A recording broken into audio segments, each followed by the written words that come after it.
Hello, welcome back to Brains YouTube channel. കേട്ടറ്റ് പരീക്ഷയുടെ category 3 physical സയൻസിൻ്റെ ക്ലാസ്സുകളാണ് ഈ ചാനലിലൂടെ നമ്മൾ ഡിസ്കസ് ചെയ്തുകൊണ്ടിരിക്കുന്നത്.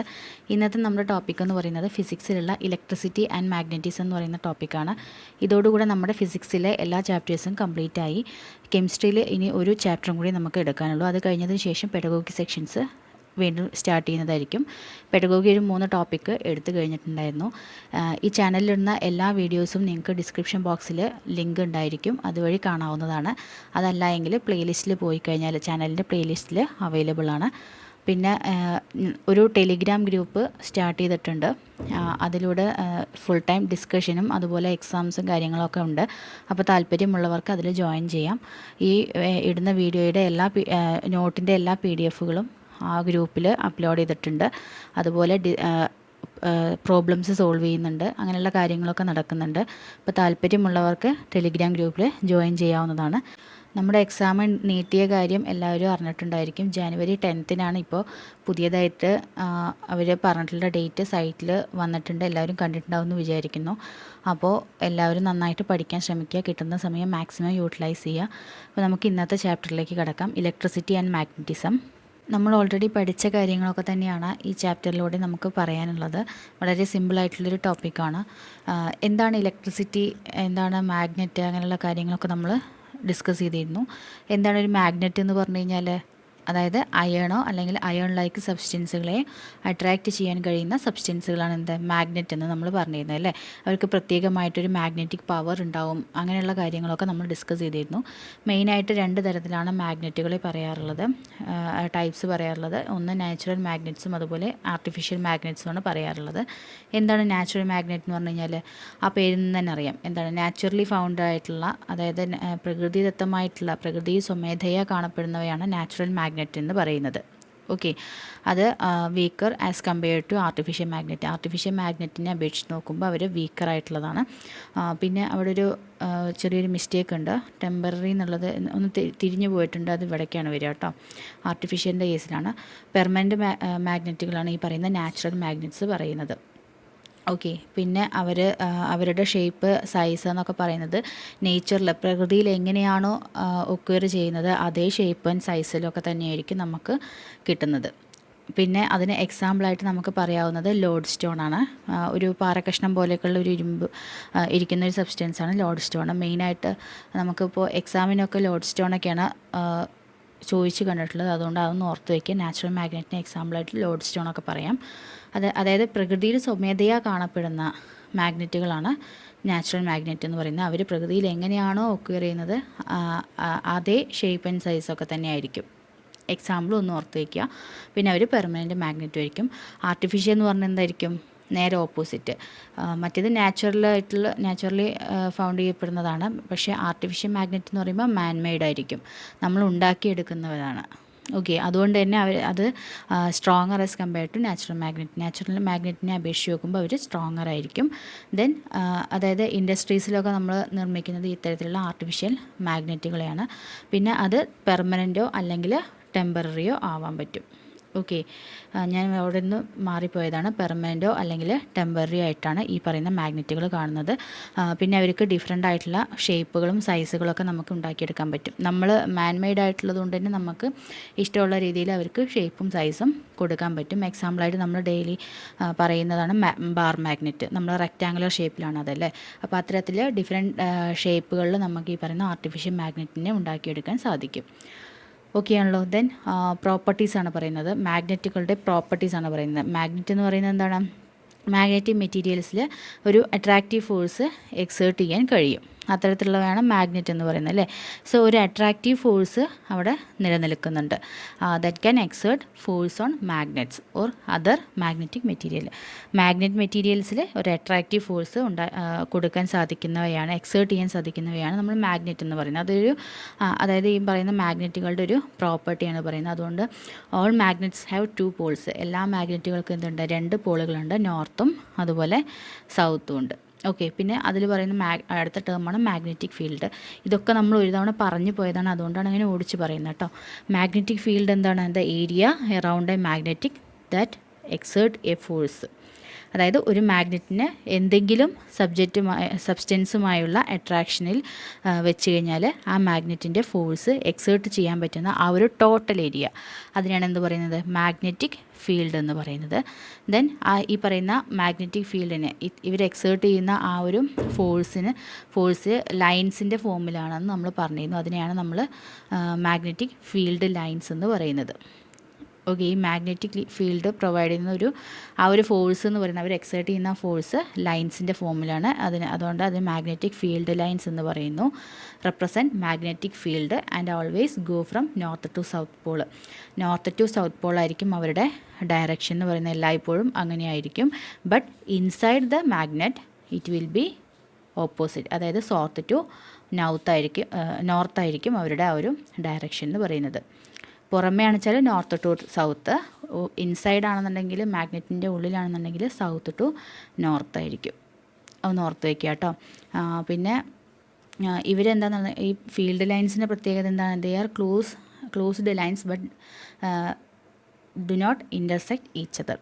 അവരടുത്തിരിക്കുന്നുണ്ടെന്നുണ്ടെങ്കിലും എന്താണ്, അവർ ഇൻ്റർസെക്റ്റ് ചെയ്യുന്നില്ല, ഒരിക്കലും ഇൻ്റർസെക്റ്റ് ചെയ്യുന്നില്ല. ലൈൻസ് എത്രത്തോളം അടുത്തിരിക്കുന്നുവോ അത്രത്തോളം അവിടുത്തെ ആ ഫോഴ്സ് എന്ന് പറയുന്നത് എങ്ങനെ ഇരിക്കും, വെരി സ്ട്രോങ് ആയിരിക്കും. ആ ഫോഴ്സ് വളരെ സ്ട്രോങ് ആയിരിക്കും. അതായത് ഈ ഫീൽഡ് ലൈൻസ് എത്രത്തോളം അടുത്തിരിക്കുന്നു എന്നുള്ളത് ബേസ് ചെയ്തിട്ടാണ് നമ്മൾ ആ മാഗ്നറ്റിക് ഫീൽഡിന് എത്രത്തോളം സ്ട്രോങ് ആണ് അല്ലെങ്കിൽ എത്രത്തോളം വീക്ക് ആണെന്നൊക്കെ പറയുന്നത്. ഓക്കെ, അവർ ഒരിക്കലും എന്ത് ചെയ്യുന്നില്ല, ഇൻ്റർസെക്റ്റ് ചെയ്യുന്നില്ല. ദെൻ അടുത്ത് പറയുന്നത് എർത്തിനെ ഒരു മാഗ്നറ്റിക് ഫീൽഡായിട്ട് കൺസിഡർ ചെയ്യാമെന്നാണ് പറയുന്നത്. അതായത് ഇപ്പം എർത്തിനെ നമുക്കൊരു മാഗ്നറ്റിക് ഫീൽഡായിട്ട് കൺസിഡർ ചെയ്യുന്ന സമയത്ത് എർത്തിൻ്റെ കോറിൽ, അതായത് അങ്ങനെ പറയാൻ കാരണം എന്താണെന്ന് വെച്ച് കഴിഞ്ഞാൽ, എർത്തിൻ്റെ കോറിലുള്ള ഇരുമ്പിൻ്റെ അംശം, അതായത് ഇരുമ്പ് പാർട്ടിക്കിൾസൊക്കെ അതിൻ്റെയൊക്കെ അംശം വരുന്നതിനാൽ അതൊരു മാഗ്നറ്റായിട്ട് നമ്മൾ ഈ പറയുന്ന എർത്ത് അങ്ങനെ ഒരു മാഗ്നറ്റായിട്ട് ആക്ട് ചെയ്യുന്നു എന്ന് നമുക്ക് പറയാൻ സാധിക്കും. ഒരു ബാർ മാഗ്നറ്റിൻ്റെ ചുറ്റും എങ്ങനെയാണോ ഇലക്ട്രിക് ഫീൽഡ് ഉള്ളത്, അതേപോലെ തന്നെ എർത്തിൻ്റെ ചുറ്റും ഇത്തരത്തിലൊരു മാഗ്നറ്റിക് ഫീൽഡ് ഉണ്ടെന്ന് നമ്മൾ കൺസിഡർ ചെയ്യുന്നു. Earth has an imaginary bar magnet, അതായത് ഒരു ബാർ മാഗ്നറ്റ് പോലെ നമ്മൾ ഇമാജിൻ ചെയ്ത് കഴിഞ്ഞാൽ going through it's core, then magnetic field of earth would look just like the field around the bar magnet. Bar മാഗ്നറ്റിൻ്റെ പോലെ നമ്മൾ എർത്തിനെ ഇമാജിൻ ചെയ്ത് കഴിഞ്ഞാൽ മാഗ്നറ്റിക് ഫീൽഡ്, അതായത് ബാർ മാഗ്നറ്റിൻ്റെ ചുറ്റും എങ്ങനെയാണോ മാഗ്നറ്റിക് ഫീൽഡ് നിൽക്കുന്നത് അതേപോലെ എർത്തിന് ചുറ്റും ഈ പറയുന്ന ഒരു മാഗ്നറ്റിക് ഫീൽഡ് പോലെ നമുക്ക് കൺസിഡർ ചെയ്യാൻ പറ്റും. കാരണം ഇരുമ്പിൻ്റെ, അതായത് എർത്തിൻ്റെ കോറിൽ ഇരുമ്പിൻ്റെ അംശമൊക്കെ ഉള്ളതുകൊണ്ട് നമുക്കങ്ങനെ കൺസിഡർ ചെയ്യാൻ സാധിക്കും. ഓക്കെ, ഇനി ഈ പറയുന്ന സോളാർ വിൻഡ്സ് ഫ്രം സൺ, അതായത് ഈ മാഗ്നറ്റിക് ഫീൽഡിൽ വേരിയേഷൻ വരുന്നത് സോളാർ വിൻഡ്സ് വരുമ്പോഴാണ്. അതായത് സൂര്യനിൽ നിന്നുള്ള പ്രൊഡ്യൂസ് ചെയ്യപ്പെടുന്ന സൗരവാതകങ്ങൾ. ഓക്കെ, അതാണ് സോളാർ വിൻഡ്സ് എന്ന് പറയുന്നത്. അതെന്തായിരിക്കും, വളരെ ശക്തമായിട്ടുള്ളതായിരിക്കും, അതായത് വളരെ ഹൈ സ്പീഡായിരിക്കും, മാഗ്നിറ്റ്യൂഡ്സൊക്കെ വളരെ ഹൈ ആയിരിക്കും, അളവൊക്കെ നല്ല കൂടുതലായിരിക്കും. അതുകൊണ്ട് തന്നെ അവർക്ക് നല്ല ശക്തി ഉണ്ടായിരിക്കും. അപ്പോൾ അവയിൽ ചാർജ്ഡ് പാർട്ടിക്കിൾസ് ഉണ്ടായിരിക്കും. സോ അവിടെ ഇലക്ട്രിസിറ്റി ഉണ്ടായിരിക്കും. ഓക്കെ, അപ്പോൾ അത്തരത്തിൽ വരുന്ന ഈ പറയുന്ന സോളാർ വിൻഡ്സ് വരുന്ന സമയത്ത് ഈ പറയുന്ന ഇലക്ട്രിക് ഫീൽഡിൻ്റെ ഷേപ്പൊക്കെ ഒന്ന് സ്ലൈറ്റ്ലി ഒന്ന് ചേഞ്ച് ചെയ്യാനൊക്കെ കാരണമാകുന്നു. ഓക്കെ, ദെൻ അടുത്ത് പറയുന്നൊരു ടേമാണ് മാഗ്നറ്റിക് ഇൻഡക്ഷൻ എന്ന് പറയുന്നത്. ഈ സൈഡിൽ നിന്നൊക്കെ വൺ വേർഡൊക്കെയാണ് കേട്ടോ ചോദിക്കാൻ ചാൻസ് ഉള്ളൂ. അതുകൊണ്ട് ഒക്കെ ഒന്ന് ജസ്റ്റ് ഒന്ന് വായിച്ച് വിടുക കേട്ടോ. ദെൻ മാഗ്നറ്റിക് ഇൻഡക്ഷൻ എന്ന് പറഞ്ഞു കഴിഞ്ഞാൽ എന്താണ്, നമ്മൾ ഓൾറെഡി പഠിച്ച ടോപ്പിക് തന്നെയാണ്. എന്താണ് മാഗ്നറ്റിക് ഇൻഡക്ഷൻ എന്ന് പറഞ്ഞു കഴിഞ്ഞാൽ, ഒരു മെറ്റൽ അല്ലെങ്കിൽ ഒരു കണ്ടക്ടറിനെ ഒരു മാഗ്നറ്റിക് ഫീൽഡിലൂടെ കടത്തിവിടുന്ന സമയത്ത് ആ മാഗ്നറ്റിക് ഫീൽഡിൽ വേരിയേഷൻ സംഭവിക്കുന്നു. അതുമൂലം അവിടെ ഒരു ഇൻഡ്യൂസ്ഡ് EMF ജനറേറ്റ് ചെയ്യുന്നു. ഓർത്ത് വയ്ക്കുക, ഒരു കണ്ടക്ടറിലൂടെ, അതായത് ഒരു കണ്ടക്ടറിനെ ഒരു മാഗ്നറ്റിക് ഫീൽഡിലൂടെ കടത്തിവിടുമ്പോൾ എന്ത് സംഭവിക്കുന്നു, ആ മാഗ്നറ്റിക് ഫീൽഡിൽ വേരിയേഷൻ സംഭവിക്കുന്നു. അതുമൂലം അവിടെ എന്തുണ്ടാവുന്നു, ഒരു ഇൻഡ്യൂസ്ഡ് EMF ജനറേറ്റ് ചെയ്യുന്നു. ഇതാണ് നേരത്തെ പറഞ്ഞിട്ടുള്ള ഇലക്ട്രോ മാഗ്നറ്റിക് ഇൻഡക്ഷൻ എന്നൊക്കെ പറയുന്നത്. സിംപിളി നമുക്ക് എന്ത് പറയാൻ പറ്റും, ഇപ്പോൾ അവിടെ ഒരു എക്സാമ്പിളായിട്ട് ഒരു ഫിഗർ പോലെ വരച്ചിട്ടുണ്ടാവുമെന്ന് ശ്രദ്ധിക്കുക. ഒരു സോളിനോയിഡിനെ ചുറ്റിയിട്ട് ഗാൽവനോമീറ്റർ ഗാൽവനോമീറ്ററുമായിട്ട് കണക്ട് ചെയ്ത് അതിനുള്ളിലേക്ക് നമ്മളൊരു ബാർ മാഗ്നറ്റിനെ കൊണ്ടു ചെല്ലുന്നു. അവിടെ ആ ഒരു മാഗ്നറ്റ് അതിനുള്ളിലേക്ക് പ്രവേശിക്കുമ്പോൾ എന്തുണ്ടാവുന്നു, ആ ഒരു ഗാൽവനോമീറ്ററിൽ ഡിഫ്ലക്ഷൻ സംഭവിക്കുന്നു. ചെറിയൊരു ഡിഫ്ലക്ഷനൊക്കെ ഉള്ളൂന്നുണ്ടെങ്കിൽ ഇലക്ട്രിക് കറൻറ്റ് അവിടെ കുറവായിരിക്കും എന്നൊക്കെ നമുക്ക് മനസ്സിലാക്കാം. ഇതൊക്കെ നമ്മൾ പറഞ്ഞ കാര്യമാണല്ലേ. അപ്പോൾ മാഗ്നറ്റിക് ഇൻഡക്ഷൻ എന്ന് പറയുന്നത് ഇത്രയേ ഉള്ളൂ. മാഗ്നറ്റിക് ഫീൽഡിലൂടെ ഒരു കണ്ടക്ടറിനെ മാഗ്നറ്റിക് ഫീൽഡിലൂടെ കടത്തിവിടുമ്പോൾ ആ മാഗ്നറ്റിക് ഫീൽഡിൽ വേരിയേഷൻ സംഭവിക്കുന്നു. അതുമൂലം അവിടെ ഒരു ഇൻഡ്യൂസ്ഡ് EMF ജനറേറ്റ് ചെയ്യുന്നു. Generation of electric current by passing a metal wire through the metallic wire. Okay, അവിടെ ആ ഒരു ഫിഗറും കൂടെ ഒന്ന് ശ്രദ്ധിക്കുക കേട്ടോ. ഇനി അതിൻ്റെ ക്യാരക്ടറിസ്റ്റിക്സ് ആയിട്ട് എങ്ങനെയൊക്കെ നമുക്ക് പറയാൻ പറ്റുക, അതായത് for movements between bar magnet and conductor there will be deflections in galvanometer. നമ്മൾ ഈ പറഞ്ഞ കാര്യം തന്നെ, മാഗ്നറ്റിനെ നമ്മൾ കണ്ടക്ടറിലേക്ക് ഉള്ളിലേക്ക് പ്രവേശിക്കുമ്പോൾ അവിടുത്തെ ഗാൽവനോമീറ്ററിൽ ഡിഫ്ലക്ഷൻസ് കാണിക്കുന്നു. ദെൻ ഈ പറയുന്ന ബാർ മാഗ്നറ്റിനെ അല്ലെങ്കിൽ കണ്ടക്ടറിനെ നമ്മൾ സ്റ്റഡി ആയിട്ട് വെക്കുന്ന സമയത്ത്, അതായത് അവർ അനക്കാതെ സ്റ്റഡി ആയിട്ട് വെക്കുന്ന സമയത്ത് there will be no deflection, അവിടെ ഒരു തരത്തിലുള്ള ഡിഫ്ലക്ഷൻസും ഉണ്ടാവില്ല. ദെൻ ഈ പറയുന്ന മാഗ്നറ്റിക് ബാറിൻ്റെ പോള് ചേഞ്ച് ചെയ്ത് കഴിഞ്ഞാൽ അവിടെ ഇൻഡ്യൂസ് ചെയ്യപ്പെടുന്ന കറൻറ്റിൻ്റെ ഡയറക്ഷനും ആൾസോ ചേഞ്ച് ചെയ്യപ്പെടുന്നു. ദെൻ അവിടുത്തെ when the loop in the coil increases deflections become greater. അവിടുത്തെ കോയിലിൽ ലൂപ്സുകൾ ഇൻക്രീസ് ചെയ്യുന്ന സമയത്ത് അവിടെ ഉണ്ടാകുന്ന ഡിഫ്ലക്ഷൻ എന്ന് പറയുന്നതും ഹയർ ആയിരിക്കും. അടുത്ത ടേമാണ് എന്ത്, മാഗ്നറ്റിക് ഫ്ലക്സ് എന്ന് പറയും. നമ്മൾ അതും ഓൾറെഡി പഠിച്ചു കഴിഞ്ഞതാണ്. എന്താണ് മാഗ്നറ്റിക് ഫോഴ്സ് എക്സ്പീരിയൻസ് ചെയ്യുന്ന ടോട്ടൽ ഏരിയ, അതാണ് അതായത് in the form of field lines ആണെന്ന് പറഞ്ഞു അല്ലേ.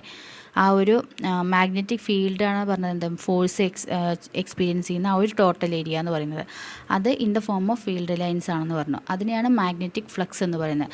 അതായത് ഈ ഫോഴ്സ് ഓഫ് ലൈൻസിൽ വേരിയേഷൻ വരുമ്പോൾ ഇൻഡ്യൂസ്ഡ് EMF വരുന്നു, അതാണ് മാഗ്നറ്റിക് ഫ്ലക്സ് എന്ന് പറയുന്നത്. If the magnetic field is constant the flux passing through the surface vector area S is, അതിനെ നമ്മൾ സൈ എന്നുള്ള ലെറ്റർ കൊണ്ടാണ് സൂചിപ്പിക്കുന്നത്. Psi B is equal to BS cos θ എന്നുള്ള ആ ഒരു ഇക്വേഷൻ ഒന്ന് പഠിച്ചു വയ്ക്കുക കേട്ടോ. മാഗ്നറ്റിക് ഫ്ലക്സിനുള്ള ഇക്വേഷനാണ് psi B is equal to BS cos θ. Okay, അത് നമ്മൾ മെഷർ ചെയ്യുന്നത് ഫ്ലക്സ് മീറ്ററിലാണ് മെഷർ ചെയ്യുന്നത്. സാധാരണ നമ്മൾ മാഗ്നറ്റിക് ഫ്ലക്സിൻ്റെ സ്ട്രെങ്ത് ഒക്കെ മെഷർ ചെയ്യുന്നത് വെബർ എന്ന് പറയുന്ന SI യൂണിറ്റിലാണ്. അതിൻ്റെ GS യൂണിറ്റാണ് മാക്സ്വെൽ എന്ന് പറയുന്നത്. ഓക്കെ, ദെൻ അടുത്തതാണ് Faraday's law of magnetic induction എന്ന് പറയുന്നത്.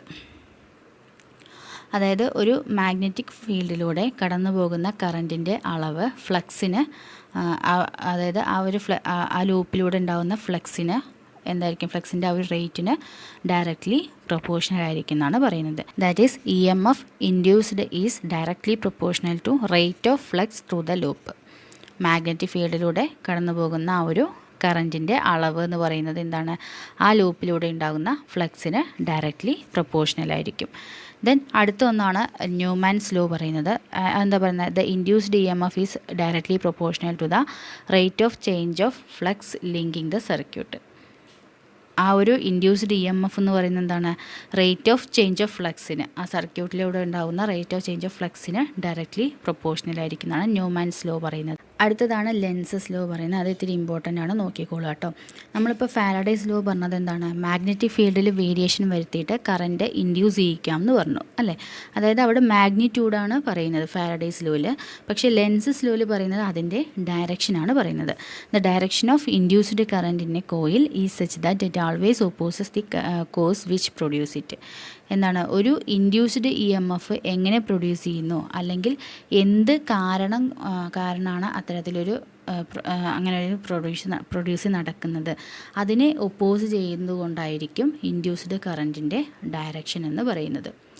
ഒരു ഇൻഡ്യൂസ്ഡ് EMF എങ്ങനെ പ്രൊഡ്യൂസ് ചെയ്യുന്നു, എന്ത് കാരണം കൊണ്ടാണ്, അതിനെ ഒപ്പോസ് ചെയ്യുന്ന രീതിയിലായിരിക്കും അവിടുത്തെ ഇൻഡ്യൂസ്ഡ് കറൻറ്റിൻ്റെ ഡയറക്ഷൻ എന്നാണ് ലെൻസസ് ലോ പറയുന്നത്. It follows the law of conservation of energy. Conservation of എനർജിയുടെ ആ ഒരു ലോ, അത് ആ സെയിം ബേസിസിൽ തന്നെയാണ് ലെൻസസ് ലോ പറയുന്നത്. ദാറ്റ് ഈസ് ഈക്വൽ ആയിരിക്കും ബട്ട് ഓപ്പോസിറ്റ് ഡയറക്ഷൻ ആയിരിക്കും. ഓക്കെ, ദെൻ നമ്മൾ പഠിച്ച കാര്യമാണ് അറിയാവുന്നൊരു കാര്യമാണ് സെൽഫ് ഇൻഡക്ഷനും അതുപോലെ മ്യൂച്വൽ ഇൻഡക്ഷനും. സെൽഫ് ഇൻഡക്ഷൻ എന്ന് പറഞ്ഞു കഴിഞ്ഞാൽ എന്താണ്, characteristics of the coil it self. അതായത് ഒരു മാഗ്നറ്റിക് ഫ്ലക്സിൽ വേരിയേഷൻ വരുത്തിയത് മൂലം അതേ കോയിൽ തന്നെ എന്ത് ചെയ്യുന്നു, കറണ്ട് ഇൻഡ്യൂസ് ചെയ്യപ്പെടുന്നതാണ് സെൽഫ് ഇൻഡക്ഷൻ എന്ന് പറയുന്നത്. ഓക്കെ, അവിടെ ഫിഗർ കൊടുത്തിട്ടുണ്ട്, അതൊന്ന് നോക്കുക കേട്ടോ. സെയിം കോയിൽ തന്നെ എന്ത് ചെയ്യുന്നു, കറൻറ്റ് ഇൻഡ്യൂസ് ചെയ്യപ്പെടുന്നു. ദെൻ മ്യൂച്വൽ ഇൻഡക്ഷൻ ആകുമ്പോൾ എന്താണ്, characteristics of A pair of coil. ഒരു കോയിലിൽ കറൻറ്റ് ഡെവലപ്പ് ചെയ്യുന്നത് അടുത്ത കോയിലിൻ്റെ ഒരു പ്രവർത്തന ഫലമായിട്ടാണെങ്കിൽ അത്തരത്തിലുള്ളതാണ് എന്ത്, മ്യൂച്വൽ ഇൻഡക്ഷൻ എന്ന് പറയുന്നത്. ഓക്കെ, ദെൻ അതിൻ്റെ ആപ്ലിക്കേഷൻസ് ആയിട്ട് നമുക്ക് ഒരുപാട് പറയാം. ഇൻഡക്ഷൻ മോട്ടോഴ്സിൽ, ഇലക്ട്രിക് ജനറേറ്ററിൽ, അതുപോലെ ട്രാൻസ്ഫോർമറിൽ, അതുപോലെ ഇൻഡക്ഷൻ അതായത് വെൽഡിങ്ങിൻ്റെ അവിടെ, അതുപോലെ മാഗ്നറ്റിക് ഫ്ലോ മീറ്റേഴ്സ്, അങ്ങനെയുള്ളതിലൊക്കെ നമുക്ക് ഈ പറയുന്ന ആപ്ലിക്കേഷൻസ് പറയാനായിട്ട് സാധിക്കും. ദെൻ മാഗ്നറ്റിക് പ്രോപ്പർട്ടീസാണ് അടുത്ത് പറയുന്നത്. അതിൽ പറയുന്നൊരു ഇമ്പോർട്ടൻ്റ് ആയിട്ടുള്ളൊരു ടേമാണ് മാഗ്നറ്റിക് ഡൈപോൾ മൊമെൻറ്റ്, മ്യൂഎം എന്ന് പറയുന്നത്. അതൊരു വെക്റ്റർ ക്വാണ്ടിറ്റിയാണ്. എന്താണ് ഈ മാഗ്നറ്റിക് ഡൈപോൾ മൊമെൻറ്റ് എന്ന് പറഞ്ഞു കഴിഞ്ഞാൽ, it is equal to the amount of current flowing through loop into area encompassed by the loop direction by right hand rule.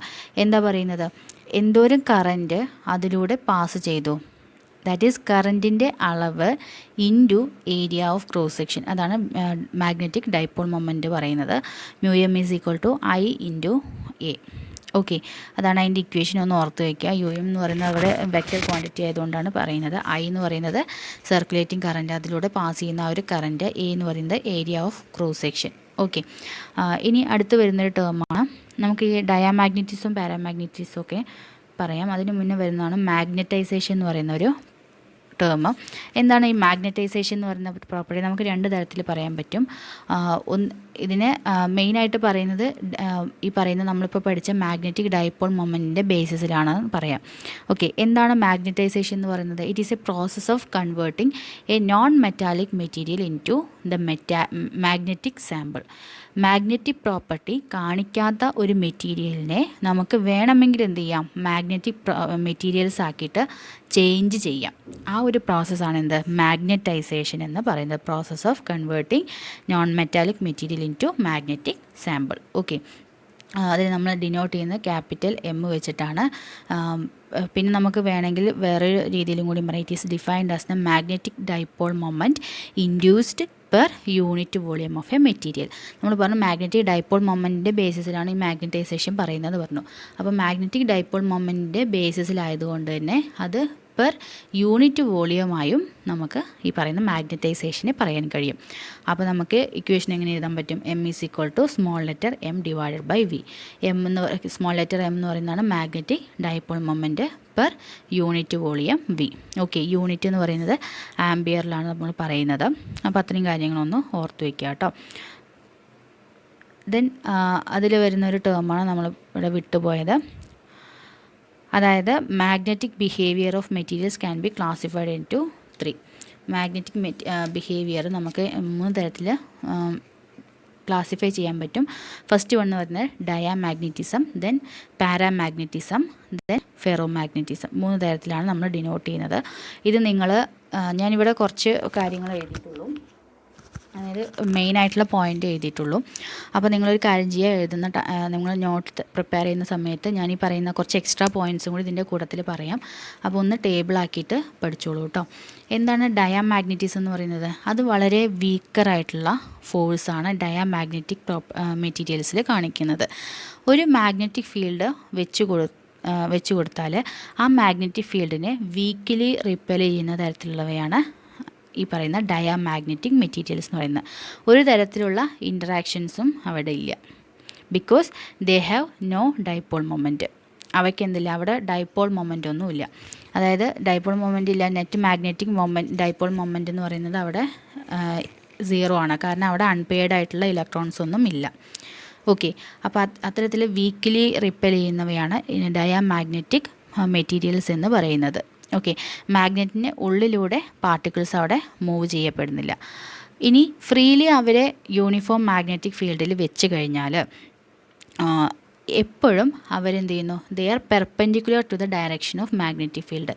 Magnetic ഫീൽഡിൻ്റെ ഡയറക്ഷന് പെർപെൻഡിക്കുലർ ആയിട്ടായിരിക്കും അവരുടെ അവർ നിൽക്കുന്നതെന്ന് പറയുന്നത്. ഫ്രീലി ഒരു യൂണിഫോം മാഗ്നറ്റിക് ഫീൽഡിൽ വെച്ച് കഴിഞ്ഞാലത്തെ കാര്യമാണ് പറഞ്ഞത്.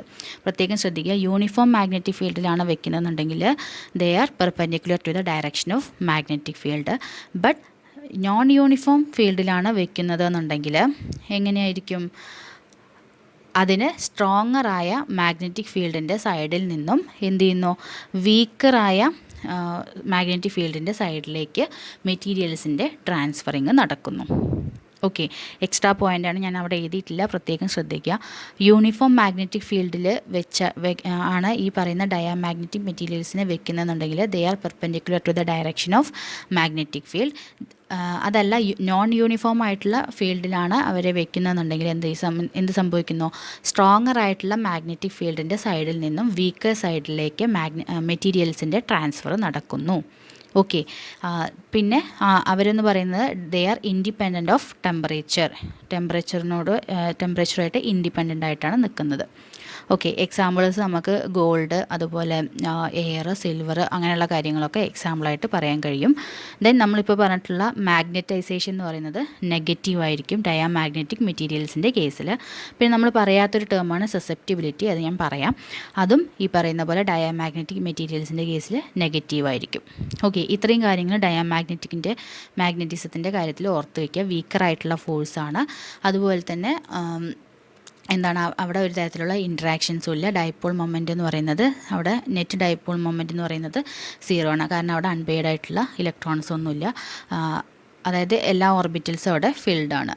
ഓക്കെ, ദെൻ നെക്സ്റ്റ് വരുന്നതാണ് പാരാമാഗ്നറ്റിസം എന്ന് പറയുന്നത്.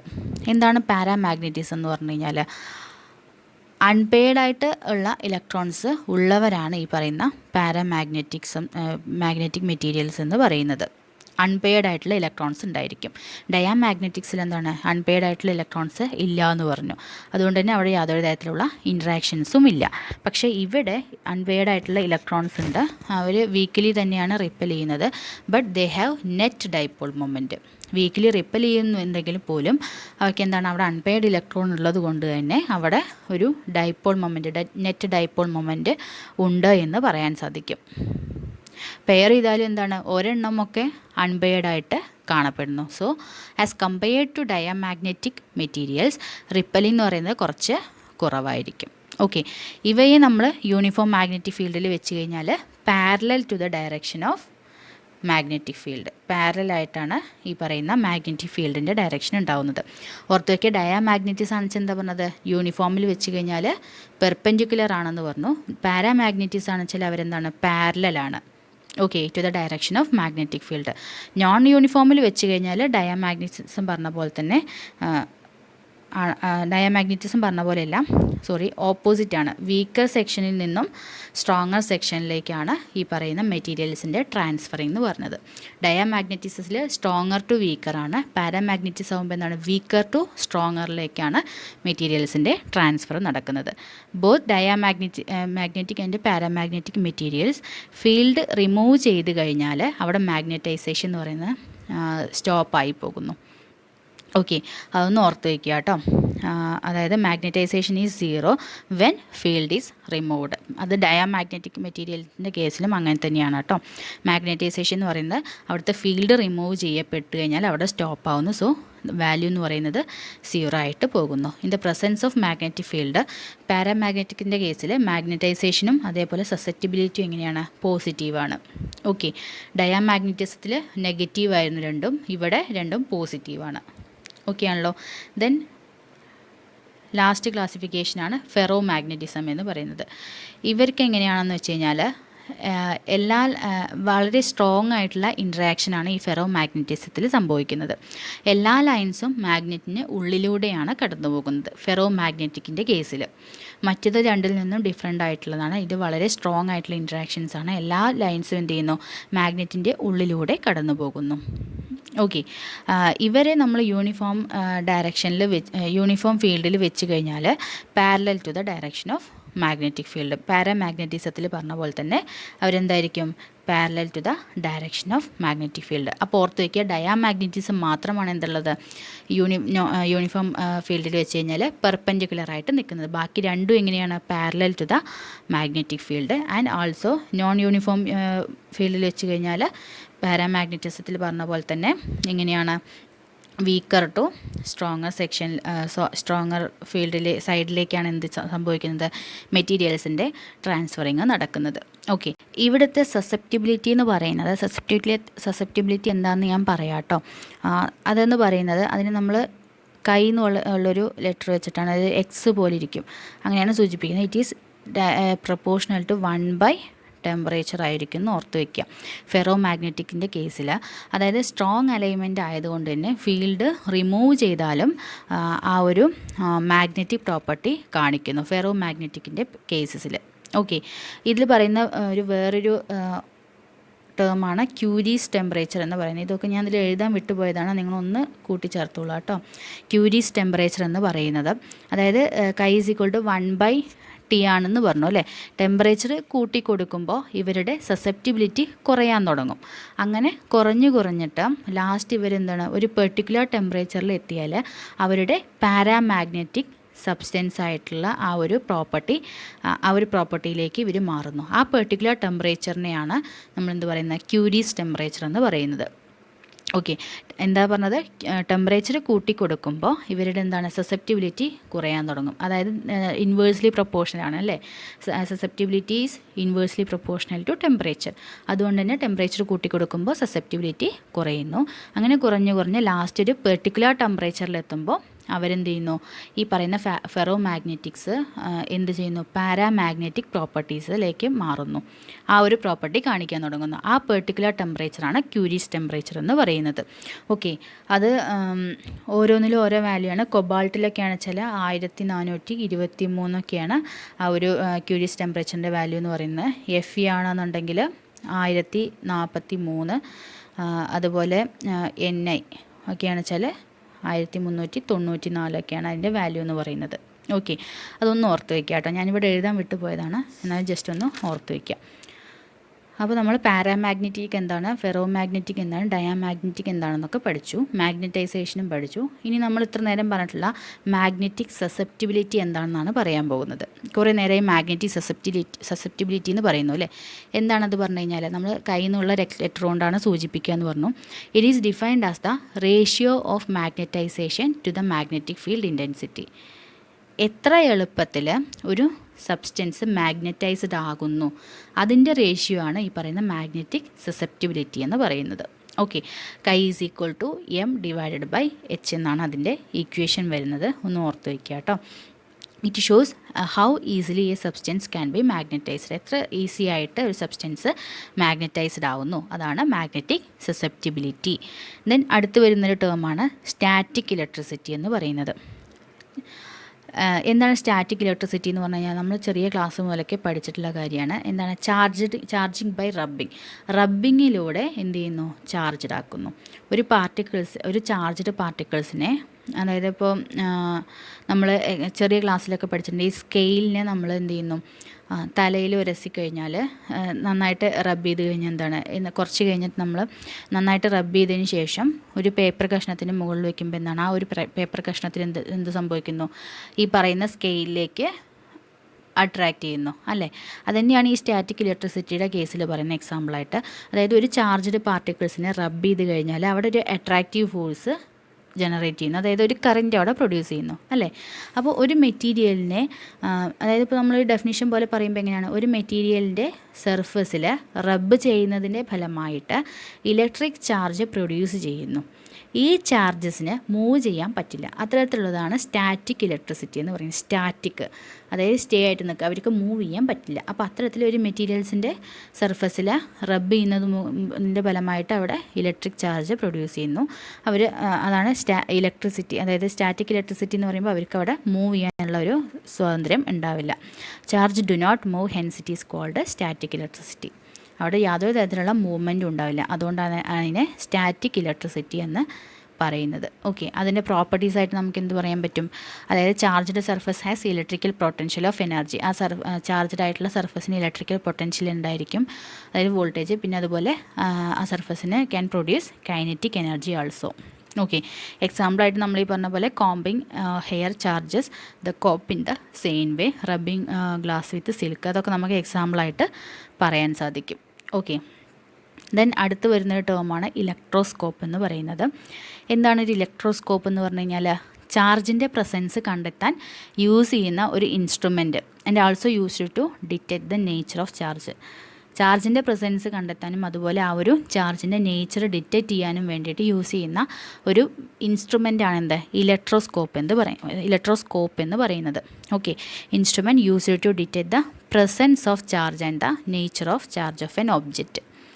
ഓക്കെ, അത് 2 തരത്തിലുണ്ട്. ഗോൾഡ് ലീഫ് ഇലക്ട്രോസ്കോപ്പ് ഉണ്ട്, അതുപോലെ പിറ്റ് ബോൾ ഇലക്ട്രോസ്കോപ്പ് ഉണ്ട്. നമ്മൾ മോസ്റ്റ് പോപ്പുലറായിട്ട് യൂസ് ചെയ്യുന്നത് ഗോൾഡൻ ലീഫ് ഇലക്ട്രോസ്കോപ്പാണ്. ഏകദേശം ഗോൾഡ് ഫോയിൽ എക്സ്പെരിമെൻറ്റ് പോലെയൊക്കെയാണ് അതിൻ്റെ സെറ്റപ്പ് എന്ന് പറയുന്നത്. അവിടെ ഒരു ഫിഗർ കൊടുത്തിട്ടുണ്ട്, അതൊന്ന് നോക്കിക്കോളാം. അതിന് ഒരു മെറ്റൽ റോഡുമായിട്ട്, അതായത് മെറ്റൽ ലീവ്സിനെ മെറ്റൽ റോഡുമായിട്ട് കണക്ട് ചെയ്തിട്ടുണ്ടായിരിക്കും. അങ്ങോട്ടും ഇങ്ങോട്ടും നിൽക്കുന്ന രീതിയിലുള്ള ലീഫുകളായിരിക്കും.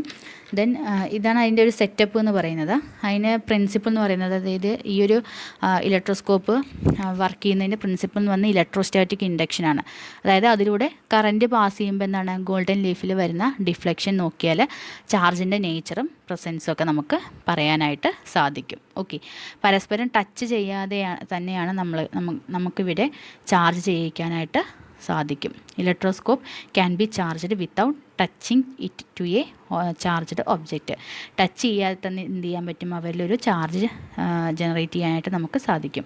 നോ കോണ്ടാക്റ്റ്, യാതൊരു തരത്തിലുള്ള കോണ്ടാക്റ്റും അവിടെ ഉണ്ടാകുന്നില്ല. ദെൻ അടുത്തൊരു ടേമാണ് ലൈറ്റനിങ് എന്ന് പറയുന്നത്. ഇടിമിന്നൽ അല്ലേ. എന്താണ് ഈ ലൈറ്റനിങ് എന്ന് പറഞ്ഞു കഴിഞ്ഞാൽ എന്താണ്, ശരിക്കും ഒരു വൈദ്യുത പ്രവാഹം തന്നെയാണ് അല്ലേ. നല്ല ശക്തിയുള്ളവയാണ് ഈ പറയുന്ന ലൈറ്റ്നിങ് എന്ന് പറയുന്നത്. അതായത് മനുഷ്യനെ അല്ലെങ്കിൽ മെറ്റീരിയൽസിനെയൊക്കെ എന്താണ് കരിച്ച് കളയാൻ വരെ സാധിക്കുന്ന ഒരു മാസീവായിട്ടുള്ള ഇലക്ട്രിക് ചാർജസിൻ്റെ ഡിസ്ചാർജാണ് ഈ പറയുന്ന ലൈറ്റ്നിങ് എന്ന് പറയുന്നത് അല്ലേ. It is the massive electrostatic discharge between electrically charged regions with clouds. അതായത് ഇത് മാസീവായിട്ടുള്ള ഒരു ഇലക്ട്രോസ്റ്റാറ്റിക് ഡിസ്ചാർജ് ആണെന്ന് നമ്മൾ പറഞ്ഞു. ഇതന്നെ നമുക്ക് പല രീതിയിൽ സംഭവിക്കാം. ഈ പറയുന്ന ലൈറ്റ്നിങ് പല രീതിയിൽ സംഭവിക്കാം. ഒന്ന് എങ്ങനെയാണെന്ന് വെച്ച് കഴിഞ്ഞാൽ ഇലക്ട്രിക്കലി ചാർജ്ഡ് ആയിട്ടുള്ള റീജിയൻസും അതുപോലെ ക്ലൗഡുകളുടെയും ഇടയിൽ വെച്ചിട്ട് സംഭവിക്കാം. ഓക്കെ, അല്ലെങ്കിൽ എങ്ങനെ സംഭവിക്കും, അതായത് within the cloud in the sky, അതായത് ആകാശത്ത്, അതായത് ക്ലൗഡുകളുടെ ഇടയ്ക്ക് വെച്ചിട്ട് ലൈറ്റ്നിങ് സംഭവിക്കാം. അതിനെ നമ്മൾ വിളിക്കുന്ന പേരാണ് ഷീറ്റ് ലൈറ്റ്നിങ് എന്ന് പറയുന്നത്. ക്ലൗഡുകളുടെ ഇടയിൽ വെച്ചിട്ട് നടക്കുന്ന ലൈറ്റ്നിങ്. അതേപോലെ lightning occurs between cloud and earth or object in it. അതായത് ലൈറ്റ്നിങ് ക്ലൗഡുകളുടെയും അതുപോലെ എർത്തുമായിട്ട് അല്ലെങ്കിൽ ഒബ്ജക്റ്റുമായിട്ടാണ് ലൈറ്റ്നിങ് സംഭവിക്കുന്നത് എന്നുള്ളതെങ്കിൽ അതിനെ പറയുന്ന പേരാണ് ഫോർക്ക് ലൈറ്റ്നിങ് എന്ന് പറയുന്നത്. ഓക്കെ, ഇതൊക്കെ വൺ വേർഡായിട്ട് ചോദിക്കാൻ ചാൻസ് ഉണ്ട്, ജസ്റ്റ് ഒന്ന് ഓർത്ത് വെച്ചോളാം കേട്ടോ. ഇനി സയൻസ് ഓഫ് ലൈറ്റ്നിങ്ങിനെ പറയുന്ന പേരാണ് ഫൽമിനോളജി എന്ന് പറയുന്നത്. ഫിയർ ഓഫ് ലൈറ്റ്നിങ്, അതായത് പേടിക്കുന്ന ഒരു രോഗം, അതിനെ പറയുന്ന പേരാണ് എസ്ട്രാഫോബിയ എന്ന് പറയുന്നത്. അതൊക്കെ ഒന്ന് ജസ്റ്റ് ഓർത്ത് വയ്ക്കുക കേട്ടോ. പിന്നെ ഈ ഒരു ലൈറ്റ്നിങ്ങിൻ്റെ ക്യാരക്ടറിസ്റ്റിക്സ് ആയിട്ട് പറയുന്നത് സ്റ്റാറ്റിക് ഇലക്ട്രിസിറ്റിയാണ്, അതുപോലെ ultra high voltage generation, then electrical discharge ഉണ്ടാവുന്നുണ്ട്, സർഫസ് ഡിസ്പേഴ്ഷനൊക്കെ സംഭവിക്കുന്നു. അതുപോലെ അടുത്തൊന്നാണ് ലൈറ്റ്നിങ് കണ്ടക്ടേഴ്സ്. എന്താണ് ലൈറ്റ്നിങ് കണ്ടക്ടേഴ്സ് എന്ന് പറഞ്ഞു കഴിഞ്ഞാൽ, ഒരു മെറ്റൽ റോഡ് അതിന് ലൈറ്റ്നിങ് സംഭവിക്കുന്ന ടൈമിൽ ഒരു പ്രൊട്ടക്ഷൻ മെത്തേഡ് എന്ന രീതിയിൽ ആണ് നമ്മൾ ലൈറ്റ്നിങ് കണ്ടക്ടേഴ്സ് യൂസ് ചെയ്യുന്നത്.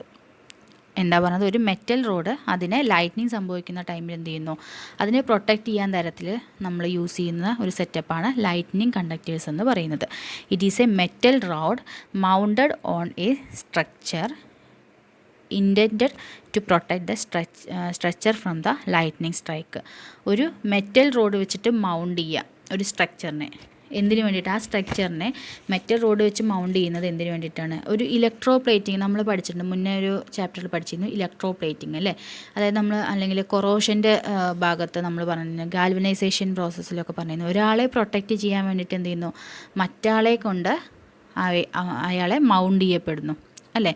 അതാണ് നമ്മൾ ഈ പറഞ്ഞ ലൈറ്റ്നിങ് കണ്ടക്ടേഴ്സിൻ്റെ കേസിലും പറയുന്നത്. അതായത് ഇവിടെ പറയുന്നത് ഇത്രയേ ഉള്ളൂ, ലൈറ്റ്നിങ്ങിൻ്റെ സ്ട്രൈക്ക് സംഭവിക്കുന്ന ടൈമിൽ അതിലൊരു ഇലക്ട്രിക്കൽ ഡിസ്ചാർജ് ജനറേറ്റ് ചെയ്യുമല്ലോ.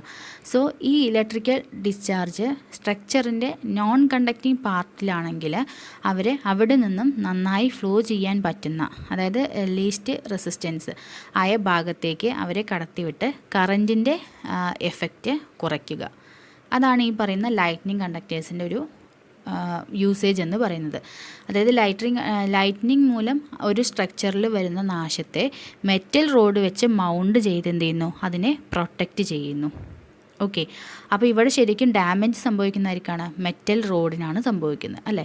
മെറ്റൽ റോഡിനെയാണ് ഈ ഒരു സ്ട്രക്ചറുമായിട്ട് നമ്മൾ മൗണ്ട് ചെയ്ത് കൊടുക്കുന്നത്. അപ്പോൾ സ്ട്രക്ചറിനെയാണ് അവിടെ ഇത് ചെയ്യുന്നത്, സംരക്ഷിക്കുന്നത്. അപ്പോൾ മെറ്റൽ റോഡിനാണ് അവിടെ നാശം സംഭവിക്കുന്നത്. ഇതാണ് നമ്മൾ ഈ പറയുന്ന ലൈറ്റ്നിങ് കണ്ടക്ടേഴ്സ് എന്ന് പറയുന്നത്. ഓക്കെ, എക്സാമ്പിളായിട്ട് നമുക്ക് ഈ പറഞ്ഞ പോലെ കോപ്പർ, അലുമിനിയം, അയണൊക്കെ നമുക്ക് എക്സാമ്പിളായിട്ട് പറയാനായിട്ട് സാധിക്കും. ഓക്കെ, നെക്സ്റ്റ് പറയുന്ന ഒന്നാണ് എർത്തിങ് എന്ന് പറയുന്നത്. എന്താണ്? ഭൂമിയായിട്ട് കണക്ട് ചെയ്യുക അല്ലേ. The process of connecting metallic bodies of all the electrical apparatus and equipment to huge mass of earth by a wire having negligible resistance. എന്താ പറയുന്നത്? എപ്പോഴെങ്കിലും നമ്മുടെ വീടുകളിലേക്ക് പരിധിയിൽ താങ്ങാവുന്നതിലപ്പുറം, അതായത് ഓവർലോഡ് വരികയാണെന്നുണ്ടെങ്കിൽ എന്ത് ചെയ്യുന്നു? എക്യുപ്മെൻറ്റ്സിനെ അത് ഹാംഫുള്ളായിട്ട് എഫക്റ്റ് ചെയ്യും അല്ലേ. സോ അതിനുള്ള ഒരു പ്രിക്കോഷൻ അല്ലെങ്കിൽ ഒരു മുൻകരുതലായിട്ട് ചെയ്യുന്നതാണ് ഈ പറയുന്ന എർത്തിങ് എന്ന് പറയുന്നത്. വീടിനെ എന്ത് ചെയ്യുന്നു? ഭൂമിയുമായിട്ട് കണക്റ്റ് ചെയ്യുന്നു. സോ എന്ത് സംഭവിക്കുന്നു? ഓവറായിട്ട് വരുന്ന കറൻറ്റ് എർത്തിലേക്ക് പോവുകയാണ് ചെയ്യുന്നത്. ഇപ്പോൾ നമ്മുടെ വീടുകളിലേക്ക് ഓവറായിട്ട് എന്തെങ്കിലും കറൻറ്റ് വന്നു കഴിഞ്ഞാൽ എന്ത് ചെയ്യുന്നു? ഓവർലോഡായിട്ട് വന്നു കഴിഞ്ഞാൽ നമ്മുടെ വീട് എർത്തുമായിട്ട് നമ്മൾ എർത്തിങ് ചെയ്ത് കഴിഞ്ഞാൽ എന്ത് സംഭവിക്കുന്നു? ഈ ഓവറായിട്ട് വരുന്ന കറൻറ്റിനെ മുഴുവൻ എർത്തിലേക്ക് കൊടുക്കാൻ സാധിക്കുന്നു. കറൻറ്റ് മുഴുവൻ എർത്തിലേക്ക് പോകുമ്പോൾ എന്താണ്? അത് ഈ പറയുന്ന എർത്തിങ് നടത്തുന്നത് എപ്പോഴും നെഗ്ലിജിയബിൾ ആയിട്ടുള്ള റെസിസ്റ്റൻസ് ഉള്ള വയർ വെച്ചിട്ടാണെന്ന് ഓർത്ത് വയ്ക്കുക. എന്തിനാണ് അങ്ങനെ നെഗ്ലിജിയബിൾ ആയിട്ടുള്ള റെസിസ്റ്റൻസ് ഉള്ള വയർ യൂസ് ചെയ്യുന്നത്? റെസിസ്റ്റൻസ് കുറയുമ്പോൾ മാക്സിമം കറൻറ്റ് അതിലൂടെ മൂവ് ചെയ്യുന്നു. ഓക്കെ, അപ്പോൾ അവിടെ പ്രധാനപ്പെട്ട ഒരു പോയിൻ്റാണ് ഓർത്ത് വയ്ക്കുക. നെഗ്ലിജിയബിൾ ആയിട്ടുള്ള റെസിസ്റ്റൻസ് ഉള്ള വയർ വെച്ചിട്ടാണ് നമ്മൾ എർത്തിങ് ചെയ്യുന്നത്. ഓവറായിട്ടുള്ള ലോഡ് കറൻറ്റ് വരുന്ന സമയത്ത് എർത്തിങ് ചെയ്ത് കഴിഞ്ഞാൽ ഈ പറയുന്ന എക്യുപ്മെൻറ്റ്സിനൊക്കെ അത് ഹാംഫുള്ളായിട്ട് ഡിഫക്റ്റ് ചെയ്യാതെ നമുക്ക് അതിനൊരു പ്രിക്കോഷൻ പോലെ, അതായത് മുൻകരുതൽ പോലെ നമുക്ക് ചെയ്യാവുന്നൊരു കാര്യമാണ് എർത്തിങ് എന്ന് പറയുന്നത്. ഓക്കെ, അതിന് ഒരുപാട് മെറിറ്റ്സുകളുണ്ട് അല്ലേ. എന്താണ്? ഫസ്റ്റ് കാര്യം എന്ന് പറയുന്നത് എക്യുപ്മെൻറ്റ്സിന് പ്രൊട്ടക്ഷൻ നൽകാൻ കഴിയും. അതേപോലെ ഓവർ വോൾട്ടേജ് ഒക്കെ ഉണ്ടെങ്കിൽ അതിനെയൊക്കെ നമുക്ക് എർത്തിലേക്ക് കടത്തിവിടാം. അങ്ങനെയുള്ള കാര്യങ്ങളൊക്കെയാണ് അതിൻ്റെ മെറിറ്റ് എന്ന് പറയുന്നത്. ദെൻ അടുത്തൊരു പോയിൻ്റാണ് ചാർജ്. എന്താണ് ചാർജ് എന്നൊക്കെ പറഞ്ഞു കഴിഞ്ഞാൽ? Thing that flows in the current എന്ന് പറയുന്നത് എന്താണ്? ഫ്ലോ ഓഫ് ചാർജിനെ ബേസ് ചെയ്തിട്ടാണ് നമ്മൾ കറൻറ്റ് എന്ന് പറയുന്നത് അല്ലേ. എന്താണ് കറൻറ്റിൽ ഫ്ലോ ചെയ്യുന്നത് അതാണ് ചാർജ്. ആ മെറ്റീരിയലാണ് ചാർജ് എന്ന് പറയുന്നത്, ആ ഒരു തിങ്. ഓക്കെ, പിന്നെ നമ്മൾ പറഞ്ഞു ഈ പറയുന്ന പ്രകൃതിയിലുള്ള എല്ലാ മാറ്റേഴ്സും മെയ്ഡപ്പ് ഓഫ് ആറ്റങ്ങൾ കൊണ്ടാണ് നിർമ്മിച്ചിരിക്കുന്നതെന്ന് പറഞ്ഞു. അതിലുള്ള സബ് അറ്റോമിക് പാർട്ടിക്കിൾസാണ് പ്രോട്ടോൺ, ന്യൂട്രോൺ, ഇലക്ട്രോൺ ഒക്കെ. ഓക്കെ, അതിൽ പ്രോട്ടോൺ എന്ന് പറയുന്നത് പോസിറ്റീവ് ചാർജാണ്, ന്യൂട്രോൺ എന്ന് പറയുന്നത് നോ ചാർജാണ്, അവയ്ക്ക് ചാർജില്ല. ഇലക്ട്രോൺ എന്ന് പറയുന്നത് നെഗറ്റീവ് ചാർജാണ്. ഓക്കെ, ഇതൊക്കെ ബേസിക് ആയിട്ടുള്ള കാര്യങ്ങളാണ്. ദെൻ ഈ പറയുന്ന ചാർജുകളുടെ ട്രാൻസ്ഫർ നമുക്ക് 2-3 തരത്തിൽ പറയാൻ സാധിക്കും. ഫസ്റ്റ് വൺ എന്ന് പറയുന്നത് ഫ്രിക്ഷനാണ്, അതായത് റബ്ബിങ്. നമ്മളിപ്പോൾ ഈ പറഞ്ഞ റബ്ബിങ് തന്നെയാണ്. പാർട്ടിക്കിൾസിനെ റബ്ബ് ചെയ്യുന്നത് വഴി ന്യൂട്രലായി ഇരിക്കുന്ന ഒബ്ജക്റ്റിന് ഒരു ചാർജ് അല്ലെങ്കിൽ ഒരു അട്രാക്റ്റീവ് ഫോഴ്സ് വരുന്നു. ഓക്കെ, അങ്ങനെയാണ് നമുക്ക് ഒരു ട്രാൻസ്ഫർ പറയാൻ സാധിക്കുന്നത്. ദെൻ ചാർജിങ് ബൈ കണ്ടക്ഷൻ വഴിയാകുമ്പോൾ എങ്ങനെയാണ്? അത് നമ്മൾ ഓൾറെഡി പഠിച്ചതാണ്. എന്താണ്? മെറ്റാലിക് വയറിൻ്റെ വൺ സൈഡ് ചൂടാക്കി കഴിഞ്ഞാൽ എന്ത് ചെയ്യുന്നു? ഹീറ്റ്, അതായത് നെക്സ്റ്റ് സൈഡിലേക്ക് ആ വയറിനുള്ളിലൂടെ ഈ പറയുന്ന ചാർജുകളുടെ ട്രാൻസ്ഫർ നന്നായിട്ട് നടക്കുന്നു, ഒരു കോണ്ടാക്റ്റ് പോലെ നടക്കുന്നു. Transfer of electrons through matter, charged objects touches another object, electrons jump from one two another. ഒരു സൈഡിൽ നിന്നും മറ്റൊരു സൈഡിലേക്ക് ഈ പറയുന്ന ചാർജുകളുടെ ട്രാൻസ്ഫർ നടക്കുന്നു. നെക്സ്റ്റ് പറയുന്നതാണ് ഇൻഡക്ഷൻ, അതായത് റേഡിയേഷൻ പോലെ, അതായത് വിത്തൗട്ട് ടച്ചിങ് ഇല്ലാതെ തന്നെ ചാർജ് ട്രാൻസ്ഫറിങ് നടക്കുന്നു. അതാണ് ഇൻഡക്ഷൻ എന്ന് പറയുന്നത്. ദെൻ അടുത്തൊരു ടേമാണ് ഇലക്ട്രിസിറ്റി. ഇത് ഒരു ഇമ്പോർട്ടൻ്റ് ആയിട്ടുള്ള ടേമാണ്. മറ്റുള്ള ഇപ്പം ഇത്ര നേരം പറഞ്ഞതിൽ ആദ്യത്തെ കുറച്ച് കാര്യങ്ങൾ, അതായത് ഫസ്റ്റത്തെ ആ ഒരു magnetic properties, diamagnetism, paramagnetism, ferro magnetism ഒക്കെ അല്ലേ, അങ്ങനെയുള്ള കാര്യങ്ങൾ. പിന്നെ ഈ പറഞ്ഞ പോലെ വൺ വേർഡായിട്ട് ചോദിക്കാവുന്ന കാര്യങ്ങൾ, അതൊക്കെ ഒന്ന് ജസ്റ്റ് ഓർത്ത് വെച്ചാൽ മതി. ഇലക്ട്രിസിറ്റി എന്ന് പറയുന്ന പോർഷൻ വളരെ ഇമ്പോർട്ടൻ്റ് ആണ്, അത് നന്നായിട്ട് പഠിക്കുക. എന്താണ് ഇലക്ട്രിസിറ്റി എന്ന് പറഞ്ഞു കഴിഞ്ഞാൽ? ഇത് ഫ്ലോ ഓഫ് ചാർജ് അല്ലേ, ഫ്ലോ ഓഫ് ഇലക്ട്രോൺസിനെയാണ് പറയുന്നത്. അതായത് ഇപ്പോൾ ഒരു സർക്യൂട്ടിൽ 2 ടെർമിനലുണ്ട്. ഏതൊക്കെയാണ്? പോസിറ്റീവായിട്ടുള്ള ടെർമിനലും ഉണ്ട്, അതുപോലെ നെഗറ്റീവായിട്ടുള്ള ടെർമിനൽസും ഉണ്ട് അല്ലേ. ഇതിനിടയിൽ പൊട്ടൻഷ്യൽ ഡിഫറൻസ് വന്നാൽ മാത്രമേ ഫ്ലോ ഓഫ് ചാർജ് സാധിക്കുള്ളൂ, പോസിബിളായിട്ടുള്ളൂ. അതൊക്കെ നമുക്കറിയാവുന്ന കാര്യമാണ് അല്ലേ. സ്റ്റാറ്റിക് ഇലക്ട്രിസിറ്റി എന്ന് പറഞ്ഞു കഴിഞ്ഞാൽ എന്തായിരുന്നു? Electric charges are at rest അവിടെ യാതൊരു തരത്തിലുള്ള മൂവ്മെൻറ്റും സംഭവിക്കുന്നില്ല അല്ലേ. പിന്നെ ഇലക്ട്രിക് ചാർജ് എന്ന് പറയുന്ന ടേമാണ് അതിൽ പറയാനുള്ളത്. എന്താണ് ഇലക്ട്രിക്കൽ ചാർജ് എന്ന് പറഞ്ഞു കഴിഞ്ഞാൽ അതിനെ നമ്മൾ ക്യൂ എന്ന ലെറ്റർ കൊണ്ടാണ് സൂചിപ്പിക്കുന്നത്.